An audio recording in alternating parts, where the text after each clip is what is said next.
Hello everyone, আমার সুপ্রিয় বন্ধু ভাই বোনেরা, আমার পরাণের ভাই বোনেরা, আসসালামু আলাইকুম তোমাদের সবাইকে। দেখো, আজকে কিন্তু আমি ঢেঁড়স ভর্তা আর বেগুন ভর্তা দিয়ে সকালের খানাটা খেয়ে নিলাম। আজকের খানা পানিতে কী ছিল তোমাদেরকে দেখিয়ে দিলাম। আমার হাজব্যান্ড নিচ থেকে গিয়ে ঢেঁড়স আনছে, যেটাকে ভেন্ডি বলা হয়, ভেন্ডি আনছে আর বেগুন আনছে। আমি ঘুম থেকে উঠে এই রান্নাটা সেরে খাওয়া দাওয়া শেষ করে অফ ক্যামেরায় অনেক কাজ করে নিয়েছি, হাজব্যান্ড ওয়াইফ দুইজনে মিলে। হাজব্যান্ড একটু বেশি করেছে, আমি একটু কম করেছি। ঢেঁড়সের গায়ে একদম কাটা কাটা দেখা যাচ্ছিল, মনে হয়েছিল এখনই ক্ষেত থেকে তুলে নিয়ে এসেছে।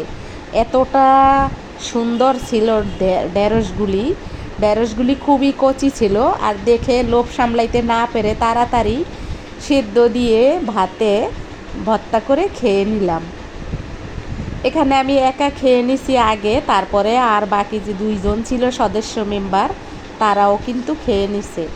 আমার সুপ্রিয় বন্ধু বান্ধবরা, তোমরা কেমন আছো? আশা করি তোমরা সবাই ভালো আছো।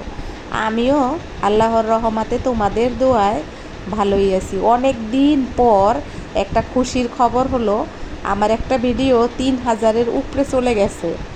এখন আমি জানি না আমার চ্যানেলে ভিউটা বেড়ে গেছে যেহেতু মনিটাইজেশন দেবে কিনা। যদি আমাকে মনিটাইজেশনটা দিয়ে দেয়, তাহলে আমি তোমাদের মাঝে আমার খুশির খবরটা হয়তো কিছুদিনের ভিতরেই প্রচার করতে পারবো। তোমরা সবাই আমার পাশে এভাবে থাকো, তাহলে আমার খুশির সংবাদটাও তোমরা সবাই জানতে পারবে। আর আমার খুশি তোমাদেরও খুশি, কারণ তোমরা আমার একটা পরিবারের মতো। আমার একটা ছোট ইউটিউব চ্যানেল ধীরে ধীরে বড় হচ্ছে শুধুমাত্র তোমাদেরই কারণে, তোমাদের ভালোবাসায় এবং তোমাদের স্নেহের ছোঁয়ায়, তোমাদের কমেন্টের ছোঁয়ায়, তোমাদের সব কিছু তোমাদেরকে ঘিরে, তোমাদেরকে নিয়েই কিন্তু আমার এই ছোট্ট চ্যানেলটি ধীরে ধীরে বড় হচ্ছে। তোমরা আমাকে এতটা ভালোবাসবা, সত্যি আমি কখনো বুঝতে পারি নাই। যাই হোক, তোমাদের মাঝে আজকের ভিডিওতে যা যা আছে সবটা কিন্তু আমি তোমাদেরকে দেখিয়ে দিলাম। এই যে দেখো, আমি কিন্তু এভাবে ঢেঁড়স সেদ্ধ দেই। তোমরা হয়তো বলবে পলিথিন, আসলে পলিথিনে যদি সেদ্ধ না দেই তাহলে ভাতটা কিন্তু একটু ভিজাল ভিজাল হয়ে যাবে। পলিথিন আমি জানি গরম পানির ভিতরে পলিথিন দেওয়া ঠিক না, কিন্তু তবুও আমি দিয়ে দিলাম। এটা কিন্তু স্বাস্থ্যসম্মত না, কিন্তু কি করব, আমরা যেহেতু বাঙালি, আমাদের স্বাস্থ্য সচেতনতা অতটা বেশি থাকে না। সে যেই হোক না কেন, সে যদি ডাক্তারও হয়, সেও এতটা সচেতন না। তার কারণ তোমাদেরকে আমি ভেঙে বলবো না, আমি কিন্তু স্বাস্থ্যসেবার সাথে জড়িত। যাই হোক, আমার আজকের ভিডিও তোমরা দেখো। তোমাদেরকে কথাগুলো বলার উদ্দেশ্য, পলিথিনটা দেখিয়ে দিলাম। আমি এভাবে পলিথিনে ঢেঁড়স সেদ্ধ করি। তারপরে দেখো, আমি অনেকটা সময় কাজ করার পরে আমার খুব পানির পিপাসা লাগছে। যেহেতু পেট খালি হয়ে গেছে, পানি খাবো, তাই একটু যে কুরকুরি এনেছিল, কুরকুরি এটাকে বলা হয়, যদিও এটা বেশি একটা খাই না আমরা, ও আমার হাজবেন্ড এনেছে, তাই আমি একটু খেয়ে পানি খেয়ে আবার চলে গেছিলাম অন্য কাজে। তোমাদেরকে দেখিয়ে দিলাম যে আসলে কষ্ট হইলে কী না করি।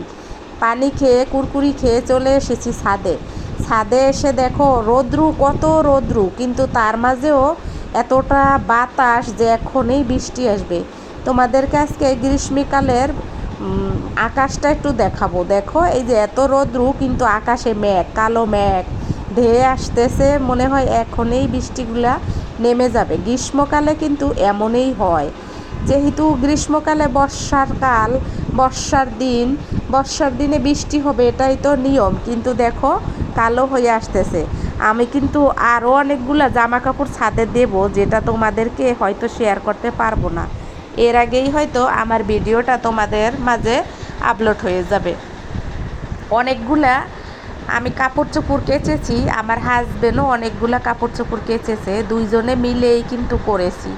আমার শরীরটা অত বেশি ভালো না, তারপরেও কাজ তো করতেই হবে, সেটা আগের ভিডিওতে তোমাদেরকে বলেছি, আবার আজকেও বললাম।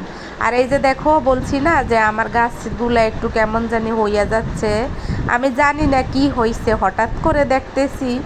এতদিন কিন্তু এরকম হয় নাই, বৃষ্টি কিন্তু এর আগেও হয়েছে, কিন্তু হঠাৎ করে আমার গাছগুলা কেমন জানি ঢলে ঢলে যাচ্ছে।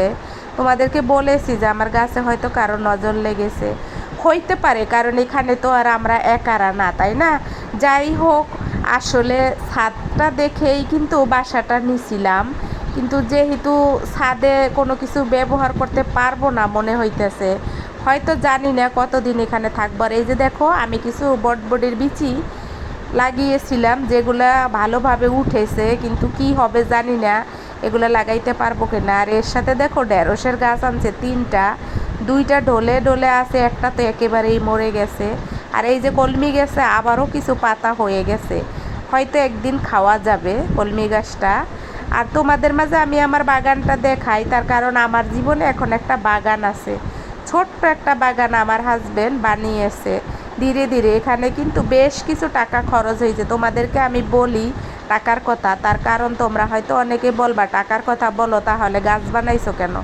আসলে ওই রকম কিছু না, তোমরা বলো কষ্ট করে অনেকে এই টাকা ব্যাংকে ঢুকিয়ে রাখে, কষ্ট করে অনেকে টাকা জমিয়ে রাখে, কিন্তু একটু ভালো থাকার জন্য আমার হাজবেন্ড, আমি যাতে একটু ভালো থাকি সেই জন্য গাছগুলো আনছে। কিন্তু দেখো, এই টাকাটাও আমরা জমাইতে পারতাম, টাকাটা কিন্তু এখানে অপচয় করা হয়েছে, ভালো থাকার জন্য টাকাটা অপচয় করছে। কিন্তু দেখো, এখন কিন্তু মনে হচ্ছে যে গাছগুলা হয়তো আমরা আর রাখতে পারবো না, গাছগুলা হয়তো প্রকৃতি মারছে না, অন্য কোনোভাবে হয়তো মারা যাইতেছে, আমরা হয়তো বুঝছি না।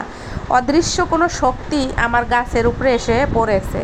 আর তারপরে তোমাদেরকে দেখিয়ে দিলাম আমি যেখানে থাকি তার আশেপাশে ঢাকা সিটির ছাদ থেকে, টপ ফ্লোর থেকে নেওয়া কিছু ভিউগুলো তোমাদের কেমন লাগলো জানাবো অবশ্যই। তোমরা সবাই ভালো থাকো, আমার পাশে এভাবে থাকো, আমাকে ভালোবাসো, চোখ রাখো আমার চ্যানেলে। আমার সাথে কি কি হয় তোমাদের মাঝে একটু একটু শেয়ার করব, সব তো শেয়ার করা সম্ভব না, তার কারণ আমি যেহেতু মুসলিম মেয়ে, মুসলিম পরিবারের বউ, মুসলিম ঘরের সংসারের বউ, তাই তো আমার সব শেয়ার করা সম্ভব না। আমি কিন্তু অন্য কোনো ধর্মকে ছোট করছি না। সবাই ভালো থাকো, আসসালামু আলাইকুম, আল্লাহ হাফেজ, পরে আসবো।